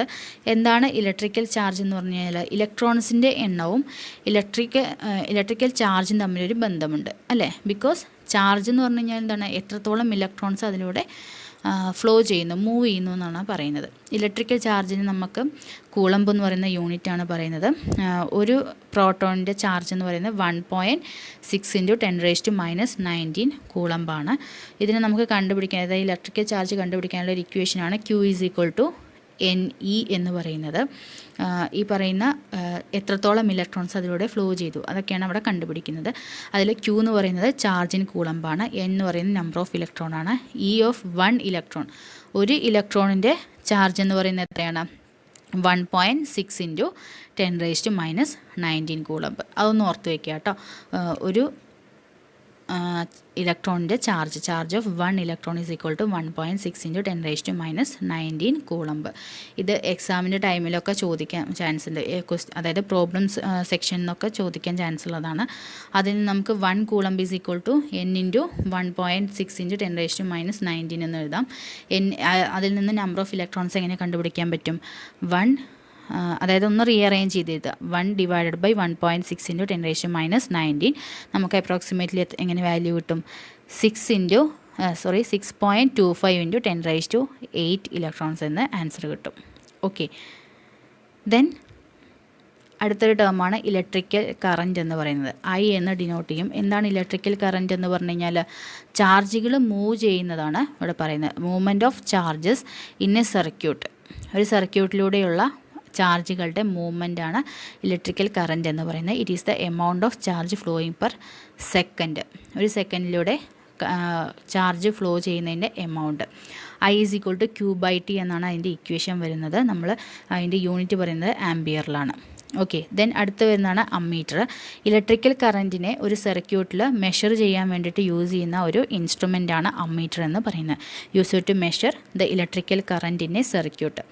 ഈ പറയുന്ന അമ്മീറ്ററിനെ നമ്മൾ എപ്പോഴും സീരീസ് ആയിട്ടാണ് കണക്ട് ചെയ്യുന്നത്, അതൊന്ന് ഓർത്ത് വയ്ക്കട്ടെ. എപ്പോഴും സീരീസ് ആയിട്ടാണ് നമ്മൾ കണക്ട് ചെയ്യുന്നത്. അതേപോലെ അവിടെ ഞാൻ ഡയഗ്രം കൊടുത്തിട്ടുണ്ട്, അത് നോക്കിയാൽ നിങ്ങൾക്ക് മനസ്സിലാവും. സീരീസ് ആയിട്ടാണ് അമ്മീറ്റർ കണക്ട് ചെയ്യുന്നത്. പിന്നെ ഈ പറഞ്ഞ പോലെ ആംബിയറാണ് നമ്മൾ യൂസ് ചെയ്യുന്നത് എങ്കിൽ പോലും അതിന് താഴെയുള്ള, അതായത് മില്ലി ആംബിയർ അതുപോലെ മൈക്രോ ആംബിയറൊക്കെ നമ്മൾ യൂണിറ്റായിട്ട് യൂസ് ചെയ്യാറുണ്ട്.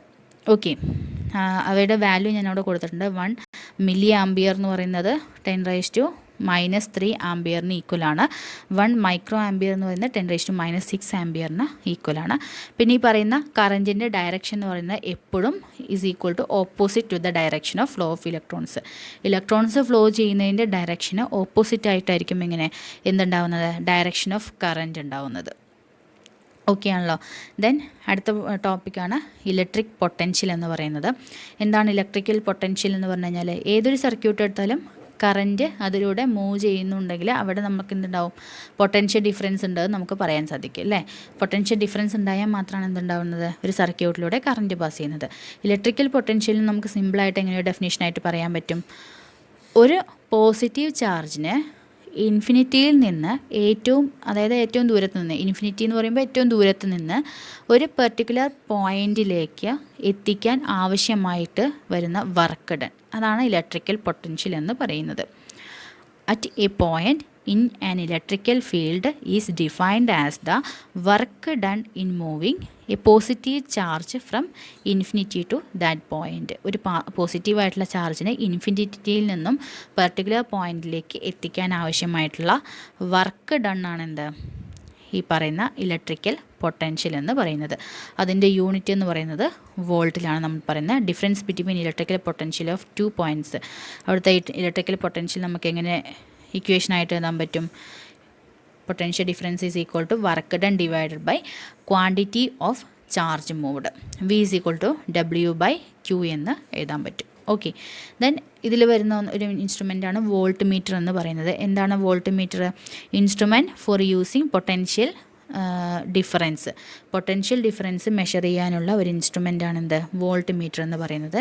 അവയെ എപ്പോഴും നമ്മൾ പാരലായിട്ടാണ് കണക്ട് ചെയ്യുന്നത്. ഓർത്ത് വയ്ക്കുക, അമ്മീറ്റർ സീരീസ് ആയിട്ടും വോൾട്ട് മീറ്റർ പാരലായിട്ടുമാണ് കണക്ട് ചെയ്യുന്നത്. അവർക്ക് ഹൈ റെസിസ്റ്റൻസ് ഉണ്ടായിരിക്കും. ദെൻ അവിടെ വരുന്നൊരു ലോ ആണ് ഓംസ് ലോ എന്ന് പറയുന്നത്. എന്താണ് ഓംസ് ലോ പറയുന്നത്? നമുക്ക് അറിയാവുന്ന കാര്യമാണ്. എന്താണ്? ഒരു സർക്യൂട്ടിലെ പൊട്ടൻഷ്യൽ ഡിഫറൻസ് എന്ന് പറയുന്നത് അതിലൂടെ കടന്നു പോകുന്ന കറൻറ്റിന് ഡയറക്റ്റ്ലി പ്രൊപ്പോർഷണൽ ആയിരിക്കും, അല്ലേ? V is proportional to I. V എന്ന് പറയുന്ന അവിടുത്തെ പൊട്ടൻഷ്യൽ ഡിഫറൻസും ഐ എന്ന് പറയുന്ന അതിലൂടെ കടന്നു പോകുന്ന കറൻറ്റും അവർ തമ്മിൽ ഡയറക്റ്റ്ലി പ്രൊപ്പോർഷണൽ ആയിരിക്കും. ദെൻ പ്രൊപ്പോർഷണാലിറ്റി കോൺസ്റ്റൻറ്റ് മാറ്റാൻ നമ്മൾ പ്രൊപ്പോർഷണാലിറ്റി സൈൻ മാറ്റാൻ വേണ്ടി യൂസ് ചെയ്യുന്ന കോൺസ്റ്റൻ്റ് ആണ് ആർ എന്ന് പറയുന്നത് റെസിസ്റ്റൻസ്. അപ്പോൾ നമുക്ക് V is equal to I R എന്ന് കിട്ടി. അതിൽ നിന്ന് നമുക്ക് ആർ കണ്ടുപിടിക്കുന്നുണ്ടെങ്കിൽ R is equal to V by I എന്ന ഇക്വേഷനിൽ സബ്സ്റ്റിറ്റ്യൂട്ട് ചെയ്ത് കൊടുത്താൽ മതി. പ്രോബ്ലം സെക്ഷനിലൊക്കെയാണ് ഈ ഭാഗത്ത് നിന്ന് കൂടുതൽ ചോദിക്കുക. അപ്പോൾ എന്താണ് റെസിസ്റ്റൻസ് എന്ന് പറഞ്ഞു കഴിഞ്ഞാൽ നമ്മളവിടെ പ്രൊപ്പോർഷണാലിറ്റി സൈൻ മാറ്റാൻ വേണ്ടിയിട്ട് യൂസ് ചെയ്ത ഒരു കോൺസ്റ്റൻ്റ് ആണ്. എന്താണെന്ന് പറഞ്ഞു കഴിഞ്ഞാൽ ഇലക്ട്രിക്കൽ കറൻറ്റിൻ്റെ ഫ്ലോയെ തടസ്സപ്പെടുത്താൻ കഴിയുന്ന ഒരു പ്രോപ്പർട്ടി, അതാണ് എന്ത്, റെസിസ്റ്റൻസ് എന്ന് പറയുന്നത്. ആർ എന്ന ലെറ്റർ വെച്ചിട്ട് നമ്മൾ ഡിനോട്ട് ചെയ്യുന്നു. It is the property of the conductor due to which it opposes the flow of current flowing through it. Current flow ചെയ്യുന്നതിനെ ഒപ്പോസ് ചെയ്യുക, തടസ്സപ്പെടുത്താൻ കഴിയുന്ന ഒരു പ്രോപ്പർട്ടിയാണ് ആർ എന്ന് പറയുന്നത്. ഓം ആണ് അതിൻ്റെ യൂണിറ്റ് വരുന്നത്. R is equal to V by I എന്ന് എഴുതാൻ പറ്റും. അതിൽ നിന്നും നമുക്ക് ഈ പറഞ്ഞ പോലെ ഇവിടെ കൊടുത്തിട്ടുള്ള ഇതൊന്ന് ഓർത്ത് വയ്ക്കുക കേട്ടോ. ഇതിൽ നമുക്ക് എന്താണ് ഡിഫറെൻറ്റ് രീതിയിൽ നമുക്ക് ഈ പറയുന്ന ഇക്വേഷൻസിനെ അങ്ങോട്ടും ഇങ്ങോട്ടും മാറ്റാൻ സാധിക്കും. പിന്നെ I is proportional to potential difference. Okay, potential difference double ചെയ്യുക പറയുമ്പോൾ അവിടെ കറൻറ്റും ഡബിളായിരിക്കും. പക്ഷേ റെസിസ്റ്റൻസ് കൂടുക എന്ന് പറയുമ്പോൾ അവിടെ എങ്ങനെയാണ്, കറൻറ്റ് കുറയുകയാണ് ചെയ്യുന്നത്. ഇൻവേഴ്സ്ലി പ്രൊപ്പോർഷണലാണ്. ഒന്ന് ഓർത്ത് വയ്ക്കുക. ദെൻ ഈ പറയുന്ന ഫാക്ടേഴ്സ് ഓൺ വിച്ച് റെസിസ്റ്റൻസിനെ ഡിപ്പെൻഡ് ചെയ്യുന്ന ഫാക്ടേഴ്സാണ് പറയുന്നത്. ഫസ്റ്റ് വൺ എന്ന് പറയുന്നത് ലെങ്ത് ആണ്. ലെങ്ത് എങ്ങനെയായിരിക്കും ഡിപ്പെൻഡ് ചെയ്യുന്നത്? If length of the conductor increases, length increase ചെയ്യുമ്പോൾ അവിടെ എന്ത് സംഭവിക്കുന്നു? ഓൾസോ ഇൻക്രീസസ് ഇൻ റെസിസ്റ്റൻസിലും ഇൻക്രീസിങ് സംഭവിക്കുന്നു. കാരണം എന്താണ്? അവിടെ ഇലക്ട്രോൺസിന് have to travel longer distance അവിടെ ഇലക്ട്രോൺസിന് ട്രാവൽ ചെയ്യേണ്ടി വരുന്നു. കണ്ടക്ടറിൻ്റെ ലെങ്ത് കൂടുമ്പോൾ റെസിസ്റ്റൻസും കൂടുന്നു. അതായത് ഡയറക്റ്റ്ലി പ്രൊപ്പോർഷണലാണ്. R is directly proportional to L. Okay, then അടുത്തൊരു ഫാക്ടറാണ് ക്രോസ് സെക്ഷണൽ ഏരിയ. എ എന്ന് ഡിനോട്ട് ചെയ്യുന്നു. എന്താണ്, എങ്ങനെയാണ് അത് ഡിപ്പെൻഡ് ചെയ്യുന്നത്? If area of cross section decreases R is increases. അതായത് area of cross section decrease ചെയ്യുക എന്ന് പറയുമ്പോൾ എന്താണ്? Electrons find it more difficult to pass through it. Movement അത്രത്തോളം പോസിബിൾ ആവണമെന്നില്ല, കുറച്ച് ഡിഫിക്കൽട്ടായിരിക്കും. അതുകൊണ്ട് അവിടെ റെസിസ്റ്റൻസ് കൂടുതലായിരിക്കും. അപ്പോൾ അവരെങ്ങനെയാണ്? ഇൻവേഴ്സ്ലി പ്രൊപ്പോർഷണലാണ്. ലെങ്ത്തിനോട് ഡയറക്റ്റ്ലി പ്രൊപ്പോർഷണലും ഏരിയ ഓഫ് ക്രോസ് സെക്ഷനോട് ഇൻവേഴ്സ്ലി പ്രൊപ്പോർഷണലുമാണ്. അപ്പോൾ നമുക്ക് എങ്ങനെ അവിടെ ഇക്വേഷൻ എഴുതാൻ പറ്റും? R is proportional to L by A എന്ന് എഴുതാൻ പറ്റും. പ്രൊപ്പോർഷണാലിറ്റി സൈൻ മാറ്റാൻ വേണ്ടി നമ്മൾ യൂസ് ചെയ്യുന്ന ഒരു കോൺസ്റ്റൻ്റ് ആണ് റെസിസ്റ്റിവിറ്റി, റോ എന്ന് പറയുന്നു. അപ്പോൾ എങ്ങനെ എഴുതാൻ പറ്റും? R is equal to rho into L by A എന്ന് എഴുതാൻ പറ്റും. അതിൽ നിന്ന് നമുക്ക് റെസിസ്റ്റിവിറ്റി കാണാനാണെന്നുണ്ടെങ്കിൽ ഇങ്ങനെ ഇക്വേഷൻ അറേഞ്ച് ചെയ്യാൻ പറ്റും. Rho is equal to R A divided by L എന്ന് എഴുതാൻ പറ്റും. ഓക്കെ, ഇക്വേഷൻ ഒന്ന് ഓർത്ത് വയ്ക്കുക കേട്ടോ. ഇനി നമ്മൾ ഈ പറയുന്ന റെസിസ്റ്ററിനെ രണ്ട് രീതിയിൽ സീരീസ് ആയിട്ടും പാരലായിട്ടുമാണ് കണക്ട് ചെയ്യുന്നതെന്നുണ്ടെങ്കിൽ അവിടെ രണ്ട് ഇക്വേഷൻസ് നമുക്ക് പഠിക്കാനുണ്ട്. അത് ഇമ്പോർട്ടൻ്റ് ആണ്. അത് വെച്ചിട്ട് ക്വസ്റ്റ്യൻസ് ചോദിക്കും, പ്രോബ്ലം സെക്ഷൻസ് ചോദിക്കാം. എങ്ങനെയാണ് ഒരു റെസിസ്റ്ററിനെ സീരീസ് ആയിട്ട് കണക്ട് ചെയ്യുമ്പോൾ അവിടെ വരുന്ന ഇക്വേഷൻ നോക്കാം. നമ്മൾ എന്ത് ചെയ്യുന്നു? ഒരു 2-3 റെസിസ്റ്റേഴ്സിനെ സീരീസ് ആയിട്ട് കണക്ട് ചെയ്യുന്നു എന്ന് വിചാരിക്കുക. ഇപ്പോൾ ഇവിടെ കൊടുത്തിട്ടുണ്ട്, സീരീസ് ആയിട്ടാണ് കണക്ട് ചെയ്തിട്ടുള്ളതെന്നുണ്ടെങ്കിൽ നമുക്ക് 3 റെസിസ്റ്റേഴ്സിൻ്റെ R1, R2, R3 ഉണ്ട്. ഓക്കെ, അവിടെ ഉണ്ടാകുന്ന പൊട്ടൻഷ്യൽ ഡിഫറൻസിനെ നമുക്ക് എങ്ങനെ എഴുതാൻ പറ്റും? V1 + V2 + V3 + എക്സെട്ര അങ്ങനെ എഴുതാൻ പറ്റും. n നമ്പർ ഓഫ് റെസിസ്റ്റേഴ്സ് ഉണ്ടെങ്കിൽ എക്സ്ട്രാ എന്ന് പറഞ്ഞിട്ട് എഴുതാം, അല്ലേ? ഇപ്പോൾ ഇവിടെ 3 എണ്ണമാണുള്ളത്. അപ്പോൾ V1, V2, V3 എന്ന് എടുക്കാം, അല്ലേ? നമുക്ക് ഓംസ് ലോ പ്രകാരം നമുക്ക് ഇക്വേഷൻ അറിയാം. V = IR ആണെന്ന് അറിയാം, അല്ലേ? ഓംസ് ലോ നമ്മൾ പഠിച്ചതാണ്. V = IR എന്ന് എഴുതാൻ പറ്റും. ഇനി V എന്ന് പറയുന്നത് ടോട്ടലാണ്. അല്ലേ? അപ്പോൾ നമ്മൾ V1ലെയും V2ലെയും V3ലെയും സെപ്പറേറ്റ് കാണുന്നു. അപ്പോൾ V1 is equal to IR1 എഴുതാം, V2 is equal to IR2 എന്ന് എഴുതാം, V3 is equal to IR3 എന്ന് എഴുതാം. ഇവിടെ റെസിസ്റ്റേഴ്സ് മാത്രമാണ് നമ്മൾ നമ്പർ ഓഫ് ടൈംസ് എടുക്കുന്നത്. സെയിം കറൻറ്റാണ് ഈ പറയുന്ന സർക്യൂട്ടിലൂടെ പാസ് ചെയ്യുന്നത്. അപ്പോൾ I എന്ന് പറയുന്നത് സെയിം ആയിരിക്കും. I1 I2 I3 ഇല്ല, വെറും I മാത്രമേ ഉള്ളൂ. ഓക്കെ, അപ്പോൾ V1 V2 V3 നമുക്ക് കിട്ടി. ദെൻ നമ്മുടെ ഇക്വേഷനിൽ സബ്സ്റ്റിറ്റ്യൂട്ട് ചെയ്യുക. ഏതിൽ? V is equal to V1 V2 V3യിൽ V1 പ്ലസ് V2 പ്ലസ് V3യിൽ സബ്സ്റ്റിറ്റ്യൂട്ട് ചെയ്യുക. അപ്പോൾ എങ്ങനെ എഴുതാൻ പറ്റും? IRS, അതായത് സീരീസ് ആയിട്ട് കണക്ട് ചെയ്ത കാര്യമാണ് പറയുന്നത്. അവിടുത്തെ ടോട്ടൽ എന്ന് പറയുന്നത് IRS is equal to IR1 plus IR2 plus IR3 എന്ന് കിട്ടി. ഓക്കെ, നമ്മളിവിടെ റെസിസ്റ്റേഴ്സിൻ്റെ കോമ്പിനേഷനാണ് പറയുന്നത്. അപ്പോൾ നമ്മുടെ ഇക്വേഷൻ എങ്ങനെയായിട്ട് മാറും? RS is equal to R1 plus R2 plus R3 എന്ന ഇക്വേഷൻ കിട്ടി. ഇത് സീരീസ് ആയിട്ട് കണക്ട് ചെയ്യുമ്പോഴാണ് ഇങ്ങനെ കിട്ടുന്നത്. ഓക്കെ, ഇവിടെ നമ്പർ ഓഫ് ടൈംസ് റെസിസ്റ്റേഴ്സ് ഉണ്ടെന്നുണ്ടെങ്കിൽ R1 plus R2 plus R3 plus etcetera എന്ന് പറഞ്ഞിട്ട് അങ്ങനെ എഴുതാൻ പറ്റും. നമുക്ക് ക്വസ്റ്റ്യൻസിൽ നമുക്ക് ഇത്ര എണ്ണം എന്ന് പറഞ്ഞിട്ടുണ്ടാവും. അപ്പോൾ ആ ഒരു എണ്ണം, അതായത് ടോട്ടൽ ആഡ് ചെയ്ത് കൊടുക്കുമ്പോഴാണ് അവിടുത്തെ റെസിസ്റ്റൻസ് കിട്ടുന്നത്. ഇത് സീരീസ് ആയിട്ട് കണക്ട് ചെയ്യുമ്പോഴത്തെ കാര്യമാണ് പറഞ്ഞത്. ദെൻ ഈ പറയുന്ന റെസിസ്റ്റേഴ്സിനെ പാരലായിട്ടാണ് കണക്ട് ചെയ്തതെന്നുണ്ടെങ്കിൽ എങ്ങനെയായിട്ട് മാറും? നമുക്കറിയാം ഇവിടുത്തെ പാരലായിട്ടാണ് R1 R2 R3 എന്ന് പറയുന്നത് പാരലായിട്ടാണ് കണക്ട് ചെയ്യുന്നത്. അപ്പോൾ നമ്മൾ ഇക്വേഷൻ കൊടുക്കുന്ന I is equal to I1 plus I2 plus I3 എന്ന് പറയുന്ന ഇക്വേഷനിലാണ് നമ്മൾ സബ്സ്റ്റിറ്റ്യൂട്ട് ചെയ്യുന്നത്. അപ്പോൾ നമുക്ക് ഓംസ് ലോ പ്രകാരം നമുക്ക് ഇക്വേഷൻ അറിയാം. I is equal to V/R ആണ്, അല്ലേ? അപ്പോൾ I1 I2 I3 നമ്മൾ സെപ്പറേറ്റ് കാണുന്നു, ഇക്വേഷനിൽ സബ്സ്റ്റിറ്റ്യൂട്ട് ചെയ്യുന്നു. ലാസ്റ്റ് നമുക്ക് കിട്ടുന്ന ആൻസർ എന്ന് പറയുന്നത് 1/RP ഈസ് ഈക്വൽ ടു എന്താണ്? 1/R1 plus 1/R2 plus 1/R3 എന്ന് പറയുന്ന ഇക്വേഷനിൽ കിട്ടും. ഓക്കെ, പാരലായിട്ടും സീരീസ് ആയിട്ടും വരുന്ന ഇക്വേഷൻസ് ഓർത്ത് വയ്ക്കുക കേട്ടോ. ദെൻ അതിൽ വരുന്ന ലാസ്റ്റ് ഒരു ടേമാണ് കപ്പാസിറ്റൻസ് എന്ന് പറയുന്നത്. എന്താണ് ഒരു കപ്പാസിറ്റൻസ് എന്ന് പറഞ്ഞു കഴിഞ്ഞാൽ, അതായത് charge stored divide by potential difference ആണ് നമ്മൾ കപ്പാസിറ്റൻസ് കാണുന്നത്. C എന്ന് പറയുന്ന ലെറ്റർ വെച്ചിട്ടാണ് സൂചിപ്പിക്കുന്നത്. C is equal to charge stored എന്ന് പറയുമ്പോൾ Q. ഓക്കെ, പൊട്ടൻഷ്യൽ ഡിഫറൻസിനെ നമ്മൾ V എന്ന് പറയുന്ന ലെറ്റർ കൊണ്ട് സൂചിപ്പിക്കുന്നു. അപ്പോൾ C is equal to Q/V എന്ന് പറയുന്ന ഇക്വേഷൻ കിട്ടി. യൂണിറ്റ് എന്ന് പറയുന്നത് ഫാരഡ് ആണ്. നമുക്കതിന് രണ്ട് തരത്തിലും കൂടി എഴുതാം. Q ആണ് കാണുന്നുണ്ടെന്നുണ്ടെങ്കിൽ Q is equal to CV എന്ന് എഴുതാം. V ആണെന്നുണ്ടെങ്കിൽ Q/C എന്ന് എഴുതാം. ഓക്കെ, ഇത്രയാണ് ഈ ഒരു ചാപ്റ്ററിൽ നമുക്ക് ഡിസ്കസ് ചെയ്യാനുള്ളത്. അതിൽ ഇക്വേഷൻസ് ഓർത്ത് വയ്ക്കുക. ലാസ്റ്റ് ഇലക്ട്രിസിറ്റിയുടെ സെക്ഷനും അതേപോലെ മാഗ്നറ്റിക് പ്രോപ്പർട്ടീസൊക്കെ ഒന്ന് ഓർത്ത് വയ്ക്കുക. ആ ഭാഗങ്ങളിൽ നിന്നാണ് മെയിനായിട്ട് ക്വസ്റ്റ്യൻസ് പ്രതീക്ഷിക്കാവുന്നത്. പിന്നെ നമ്മുടെ ടെലിഗ്രാം ഗ്രൂപ്പിൽ നമ്മൾ എല്ലാ ചാപ്റ്റേഴ്സിൻ്റെയും പ്രോബ്ലം സെക്ഷൻസ് ഡിസ്കസ് ചെയ്യുന്നുണ്ട്. അപ്പോൾ താല്പര്യമുള്ളവർ താഴെ ഞാൻ ഡിസ്ക്രിപ്ഷൻ ബോക്സിൽ ലിങ്ക് മെൻഷൻ ചെയ്യാം, അതുവഴി ഒന്ന് ജോയിൻ ചെയ്തോളൂ കേട്ടോ. അപ്പോൾ നമുക്ക് ഇന്നത്തെ വീഡിയോ കംപ്ലീറ്റ് ആയി. നെക്സ്റ്റ് ഒരു ടോപ്പിക്കുമായിട്ട് നമുക്ക് അടുത്ത ക്ലാസ്സിൽ കാണാം. ഇനി നമുക്ക് കെമിസ്ട്രിയിലുള്ള ഒരു ചാപ്റ്ററും കൂടിയാണ് സബ്ജക്റ്റ് സെക്ഷന് ഡിസ്കസ് ചെയ്യാനുള്ളൂ. അത് കഴിഞ്ഞിട്ട് പെഡഗോഗി സ്റ്റാർട്ട് ചെയ്യാം. Okay, thank you.